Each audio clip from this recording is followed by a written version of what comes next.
Hello guys, देखिए ये पापा हैं मेरे। ये कुछ कहना चाहते हैं, इनकी कुछ बात को ध्यानपूर्वक सुनिए। नमस्ते करना पड़ेगा। हाँ पापा बोलिए। पापा इससे पहले पीएससी विभाग में थे। अरे तुम क्यों बता रहे हो? बाकी पापा बताएंगे सारा। हाँ पापा। हेलो गाइस, हाँ मैं अपना दुख बताना चाह रहा हूँ। अब आज तक किसी ने इस पर मनन नहीं किया। इतने सारे वैज्ञानिक हुए, विशेषज्ञ हुए, किसी ने मेरा दुख नहीं जाना। मैं एक गेहूँ हूँ। मैं गेहूँ हूँ, मुझे खेतों में बखेड़ देते हैं, अपने परिवार से अलग अलग कर देते हैं, बखेड़ करके मिट्टी मिला देते हैं। इसके बाद मैं किसी तरह से जीवित होता हूँ, बड़ा होता हूँ, जवान होता हूँ। जवान तो कुछ 60 साल का ऊपर जाता हूँ तो 60 दिन में 90 दिन में हमको काट देते हैं। इस पर भी किसान को तसल्ली नहीं होती है। फिर काट करके फिर हमको मशीन में डालते हैं, मेरे परिवार को फिर वितरित कर देते हैं। इसके बाद में संतोष नहीं होता, फिर घर ले आते हैं। घर में हमको कोठरी बंद कर देते हैं, एक मटकी बंद कर देते हैं। मुझे सांस नहीं आती, मैं गर्मी से परेशान होता हूँ। मेरा दर्द आज तक किसी ने नहीं जाना मेरे भाइयों।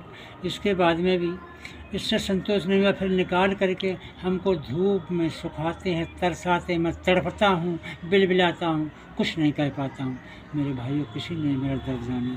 इससे भी किसान को, मनुष्य को तसल्ली नहीं मिली। फिर चक्की पे ले 2 पाटों के बीच में मुझे डाल देते हैं। अब मुझे रगड़ के मेरे हड्डी का, मांस का, मेरी छाल का, खाल का चूरमा बना देते हैं। चूरमा बना करके फिर घर ले आते हैं। फिर भी मेरा दर्द उसको नहीं कोई जानता, मैं कितना परेशान होता हूँ।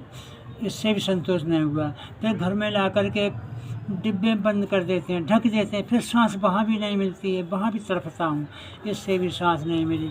फिर हमको एक परात में, एक बर्तन में रख करके छानते हैं, कपड़े से, छलनी से छानते हैं कि मेरी हड्डियों का चूरा फिर अलग अलग कर देते हैं, पानी डालते हैं। फिर हमको दोनों मुट्ठियों से गूंथते हैं, गूंथ करके भी फिर भी हमारा चूरमा बना देते हैं। उसके बाद में भी चूरमा संतोष नहीं होता।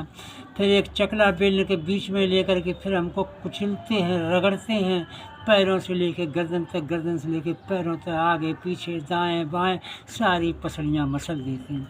मैं तड़पता हूँ, कुछ कह नहीं पाता हूँ, मेरा दर्द किसी ने नहीं जाना। उससे भी संतोष नहीं हुआ। फिर एक गरम तवे पर, जिसमें नीचे आग जलती है, कंडे जलते हैं, गैस जलती है, उस पर एक लोहे का तवा रख देते हैं, उसके ऊपर डाल देते हैं। फिर मेरा पेट जलता है, पेट जलते मैं तड़पता हूँ, फूल जाता हूँ। फिर मुझे पलट दिया जाता है पीठ की तरफ से, उधर भी जलता हूँ। जल करके मैं फिर फूला हुआ, फिर मैं पिचक जाता हूँ। उससे भी संतोष नहीं हुआ।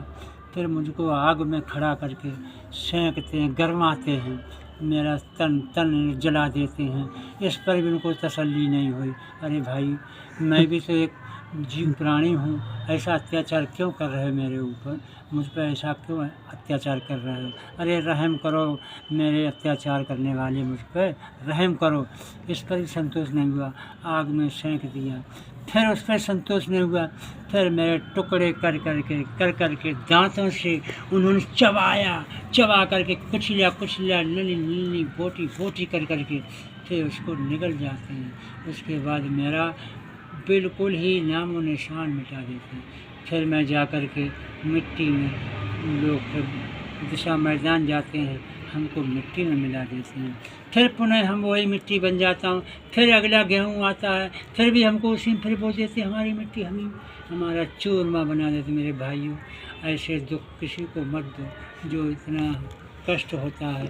आप ये सोचो, इस तरह से किसी पर अत्याचार करोगे तो वो कहाँ तक सहन करेगा? हर चीज़ की सीमा होती है, सीमा मत लांघो मेरे भाइयों। और क्या कहूँ, आप तो दुख किसी का जानते नहीं, अपने गुस्सा को, अपनी भूख को, अपनी प्यास को मिटाते। ऐसा क्यों कर रहे हैं मेरे भाइयों? और क्या ठीक। ये थी रोटी की कहानी, पापा की जुबानी। ये भी अपनी पीड़ा थी, पापा ने अपने माध्यम से इसको बताया है। ठीक है, लाइक करो, सब्सक्राइब करो, कमेंट करो। Bye bye guys.